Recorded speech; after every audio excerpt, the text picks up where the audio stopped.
So, ang reference mo, yung itong Monterong itim, ilapit-lapit mo na konti lang. Okay, stop ka muna. Check mo muna dito kung wala sakyan. Pagkalagpas ng motor. Okay, so wala na pagkalagpas niya. Meron pa. Sumunod. Okay. Ngayon, lalagpas mo yung mirror mo dyan. Dire-diretso lang ha. Lagpas ang mirror, todo. Hanggang makita mo lang dyan sa mirror na yung from Montero. Yan, kaya na ba ilapit yung gulong doon? Masyado malayo pa yata. Ilapit-lapit ko pang konti. Ibig sabihin, nabanti pa ng konti para lumapit-lapit pa yung gulong. Ayun, no? Ayan.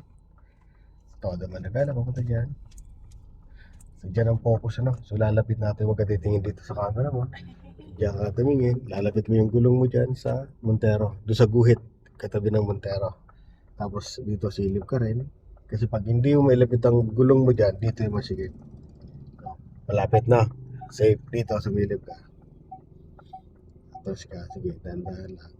So, medyo masigit dito sa kanan. Mapapansin maluwag dyan, ano? Sige, banti ka ngayon. Pag masikip dito, abanti ka.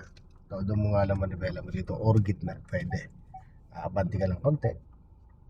Okay, abanti. Adjust lang natin. Ayun na. No, tama na yan. Ayan, atras. Ilapit-lapit pa yung gulong dyan.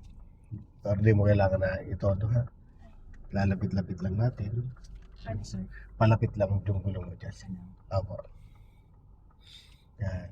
Pag dumidikit masyado, gigitna mo lang, ha?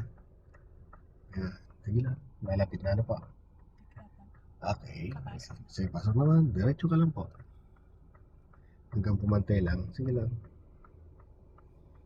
Yan. Hintay lang natin pumantay katawan sa sakyan mo. Ayan na. Pantay na. Gitna. 1 and 2. Atras. Safe dyan sa kaliwa. Safe din sa kanan. Tapos dito ka rin tumingin. Ayan. Okay. So sabi niya medyo masikip pa dito. So padikit ka dyan. So adjust ka na lang. Ito doon. So unahan.